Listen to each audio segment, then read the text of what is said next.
Captain Jimbo got word that his daughter and his 2 grandchildren were in an automobile collision and were being airlifted to a hospital in Pensacola. It would take Captain almost 7 hours to get to his family. We had 3 hours back to the dock. We're on a boat that goes 7, 8 knots. It was torture.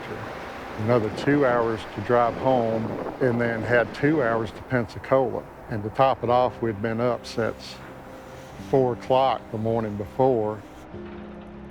That was the longest, scariest ride I've ever had.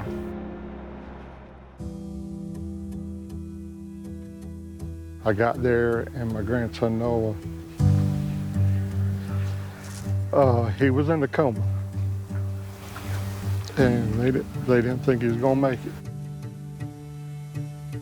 He had seizures probably for about 3 days.